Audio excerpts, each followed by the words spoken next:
You were not designed to remain broken. You were not meant to lie in the ruins of disappointment, betrayal, or failure. No one builds empires by weeping over fallen walls. They stand, they plan, and they build again, ruthlessly. The truth is, life will not ask for your permission to bring storms. It won't wait for you to feel ready. But here's what life will always respect: a mind that decides to rise, decide to rebuild, decides to reorganize every broken piece into a stronger structure. You see, the most dangerous person in the room isn't the loudest one. It's the one who has fallen and quietly begun to reconstruct stone by stone, thought by thought, day by day, without needing applause or validation. That person becomes a strategist. And that's who you must become. Somewhere inside of you is the blueprint for a stronger version of you, not just emotionally tougher, but mentally sharper, more intentional, more focused. And I'm not talking about pretending to be fine. I'm talking about rebuilding with accuracy, with intelligence, with vision. You've cried enough. Now it's time to calculate. Ask yourself, who do I need to become next? What habits need to be burned? What systems need to be built? This is not a time to hope things will change. This is the time to design the change. You are both the architect and the builder. You are the plan and the execution. And make no mistake, rebuilding yourself will be lonely, but it won't be empty. Because in the quiet corners of solitude, you will hear your future whispering instructions. And if you're willing to listen, you will rise again, not as who you were, but as who you were always meant to be. Now, let's talk about how you do it. There's a moment no one talks about. The moment when everything falls apart, and for a split second, you think it might be the end of you. It feels like the ground beneath your feet is cracking open, and all the pieces you once held together so tightly are now scattered like glass. It's not dramatic. It's devastatingly silent. And in that silence, something whispers, "This is over." But what if it's not? What if the breakdown isn't your undoing, but your invitation? What if this collapse, as painful and as unwanted as it is life stripping away everything that no longer fits who you're becoming? See, most people fear the breakdown. They scramble to patch up what's broken, to tape it back together and pretend it's still whole. But a strategist sees something different. A strategist studies the ruins and asks one question: what can I rebuild now that I couldn't before? When you're shattered, you're exposed. You see the cracks in your foundation, the weakness in your structures, the places you compromised and called it stability. And that hurts, because it means facing the uncomfortable truth that not everything you built was solid. Not every relationship, not every routine, not every version of yourself was meant to last. But that's the gift. Because once it's down, you get to choose what rises next. This is your reset. A painful one, yes, but a reset nonetheless. And resets are powerful when they're done on purpose. Think about it. When a city is destroyed by a storm, the first thing they do isn't panic, they assess. They don't rebuild blindly, they study the damage, they map out a new layout, they clear the wreckage, they upgrade the systems, they reinforce the foundations. They don't restore the city to what it was, they reimagine it. That's what you're being called to do. You are not in a breakdown. You are standing at the edge of your strategic reset. The beauty of a breakdown is that it reveals who you really are.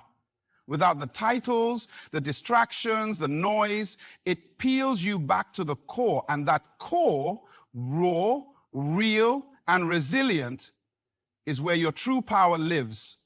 No filters, no fronts, just truth.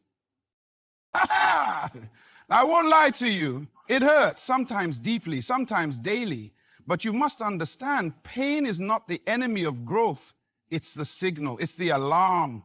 telling you something must change, evolve, or be left behind. The moment you stop resisting the breakdown and start using it, everything changes.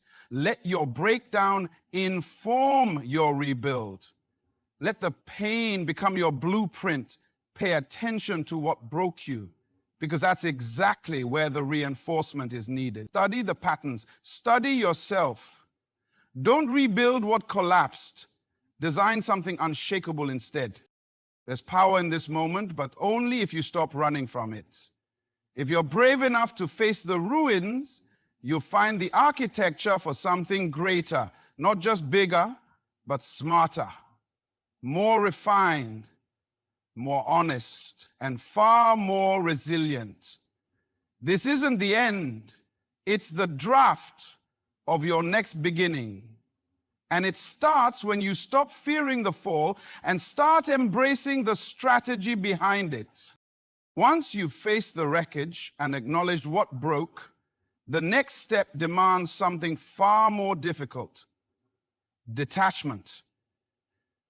Emotional detachment isn't about becoming cold or heartless.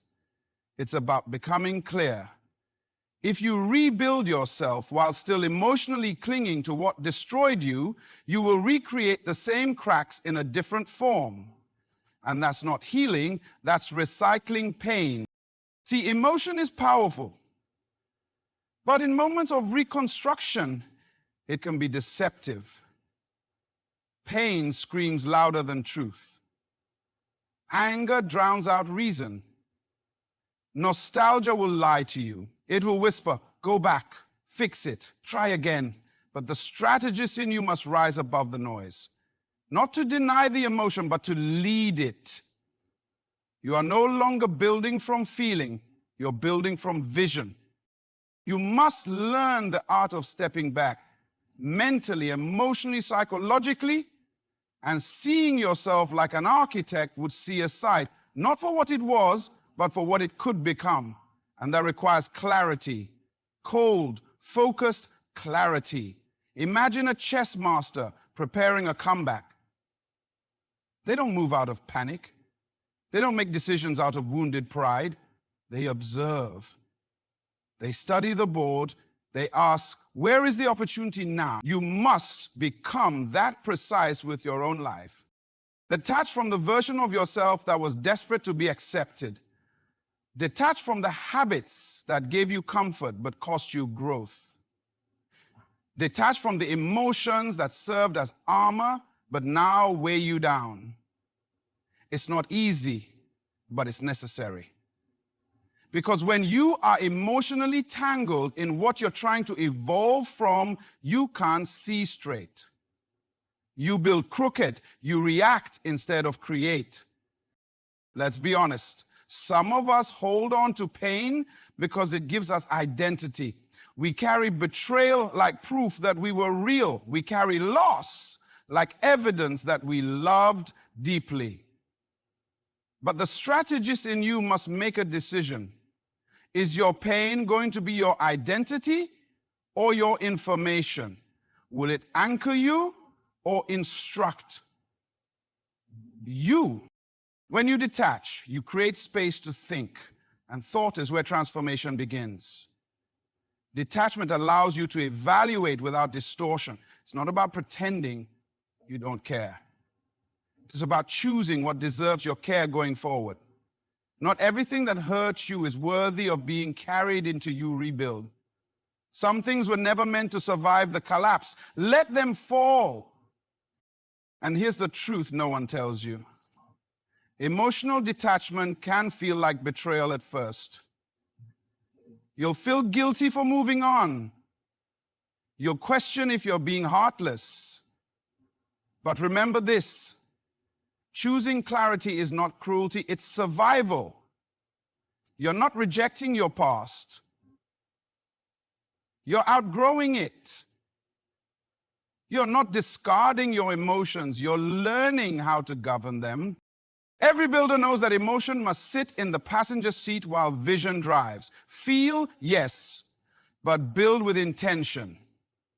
Be honest about what you lost, but be strategic about what you're creating. This is not the time to rebuild based on how you feel. It's the time to rebuild based on what you now understand. When emotion settles, intelligence can speak. And what it will tell you is this: the pain wasn't pointless, but it's not your compass. Your future isn't built on how much you've suffered. It's built on what you choose to do next, with precision, with peace, and with a steady hand. Now that you've stepped back from the noise, detached the weight of raw emotion, and reclaimed your clarity, it's time to do the hard work of identifying what no longer belongs, not just around you, but within you. Because not everything you carried into this breakdown is worth carrying into your rebuild. This is where most people get stuck.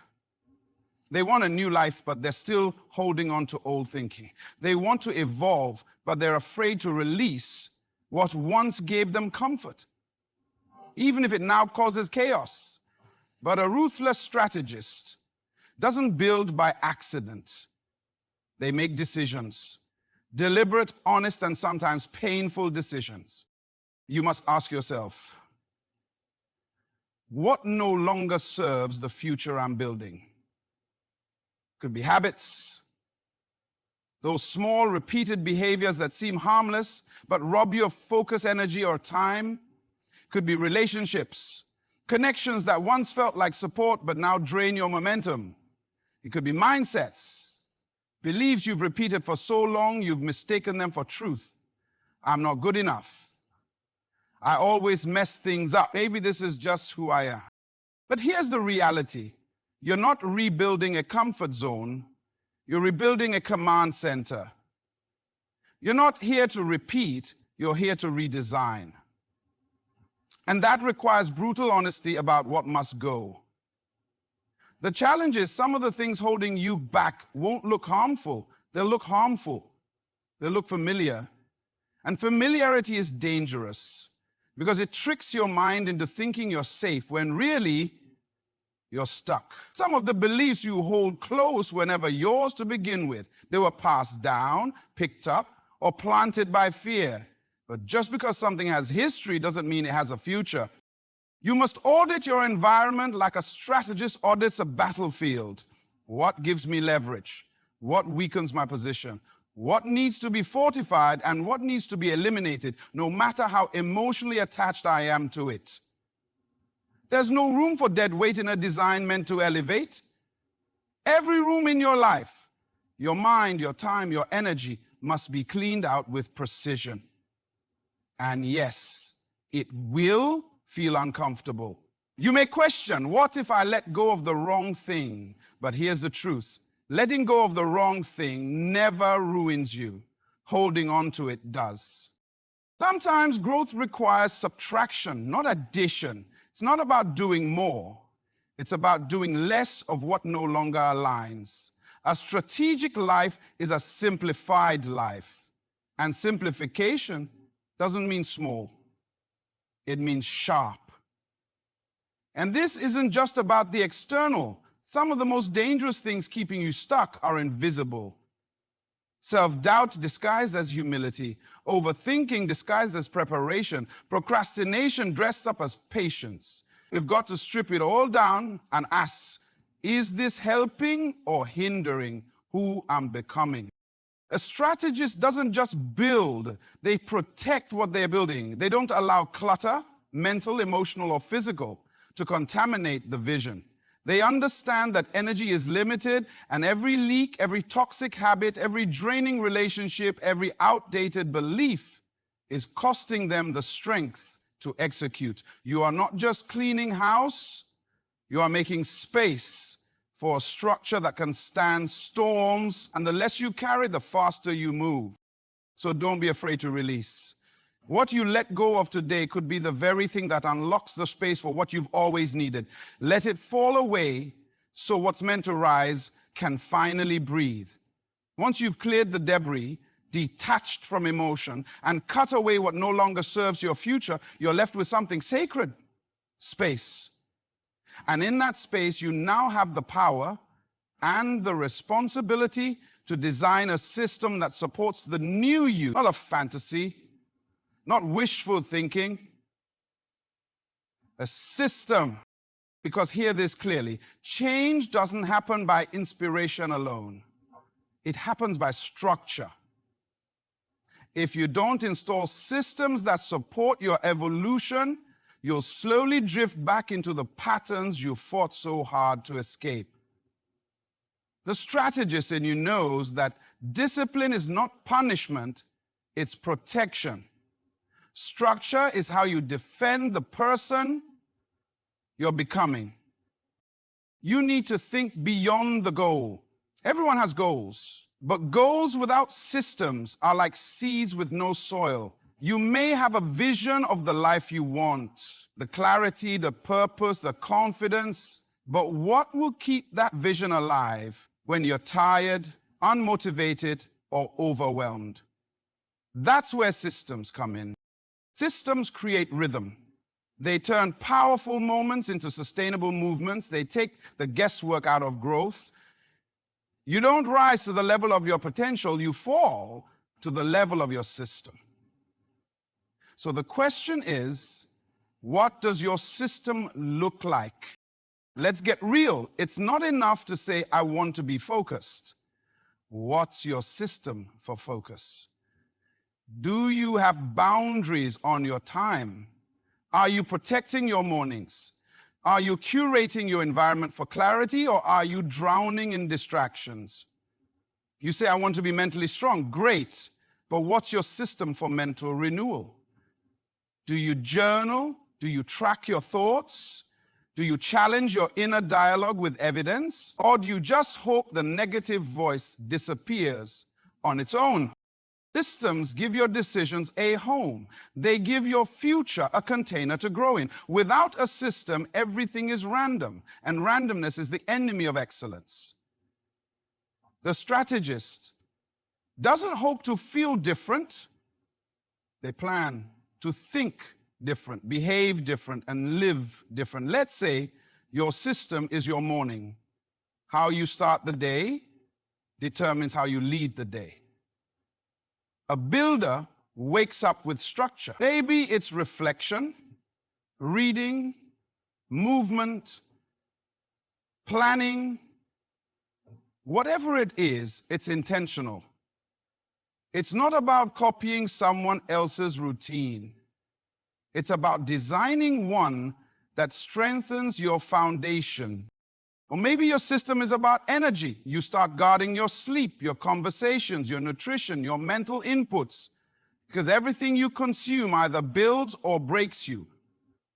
A strategist isn't passive about what enters their system. They filter it like it matters, because it does. And here's the part no one tells you.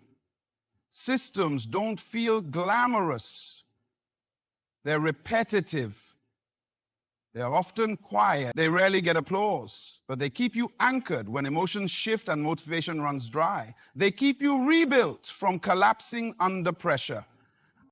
Building systems isn't about being perfect, it's about being prepared. It's about knowing that your future self needs more than hope, it needs support. So create systems that anticipate your excuses, that make it easier to do the right thing and harder to do the wrong one. Design like your life depends on it, because it does. You're not just changing habits, you're engineering your environment. You're setting up a framework that makes success automatic and setbacks temporary. This isn't about control, it's about alignment. You've already survived the fall. Now it's time to ensure that when you rise, you stay standing. Systems do that. Systems sustain the strength you fought for, and once they're in place, you don't just rebuild, you evolve. And now, after all the clearing, the cutting, the designing comes the final layer: execution. This is where strategy becomes reality, where intention becomes transformation. You've reimagined the blueprint, you've designed a system that serves you, but none of it matters if you don't show up every single day. You don't need more plans. You need more discipline. You need to move to, not fast, focused, not emotional, exact. You need to operate like a builder who knows the clock is ticking and the structure won't raise itself. Because vision without execution is a hallucination. And you weren't reborn for fantasy. You're here to build. This is where most people quit. They expect change to feel exciting. They wait to feel ready. But the strategist doesn't wait, they execute. Cold clarity, daily motion, quiet consistency. They don't need applause. They don't chase motivation. They chase mastery. And here's a part no one glamorizes. Rebuilding yourself is boring sometimes, repetitive. It won't always feel powerful. Some days it feels invisible. But that's where real power hides, in the discipline no one sees, in the decisions you repeat until they become identity. You don't rise from the ashes by doing what's easy. You rise by doing what's right, especially when it's not convenient. Execution is about training your body, your mind, and your habits to align with your strategy regardless of how you feel. Because let's be honest, feelings lie, they're temporary. Strategy is not. You're not chasing a mood, you're following a map. And the map requires movement. That means when the mind says, not today, the strategist responds, I already decided yesterday. When excuses show up, execution overrides. No debate, no delay, just discipline.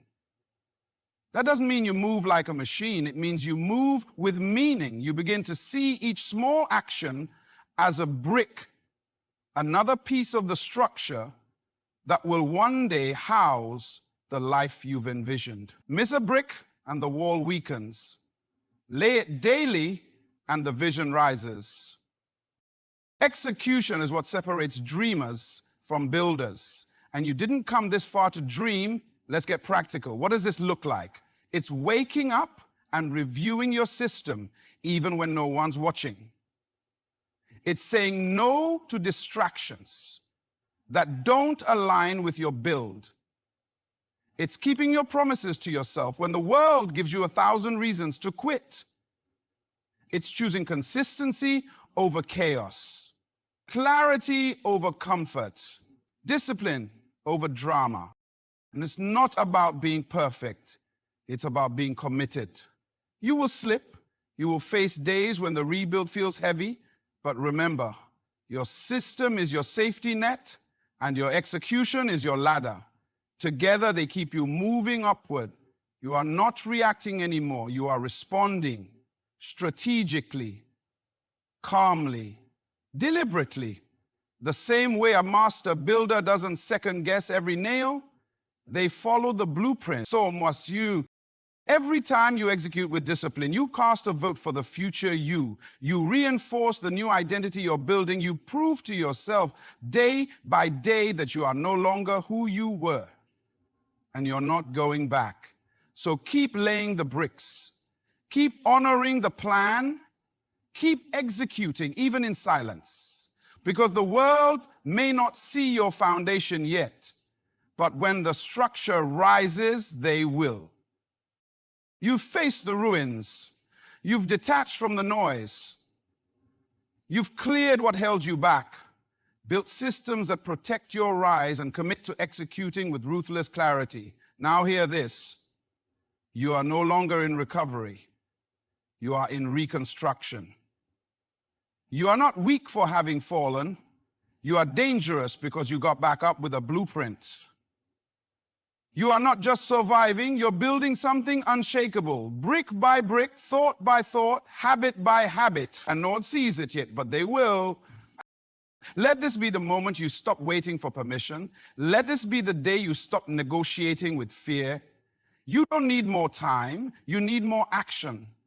You don't need more motivation, you need more movement. You are not here to impress anyone.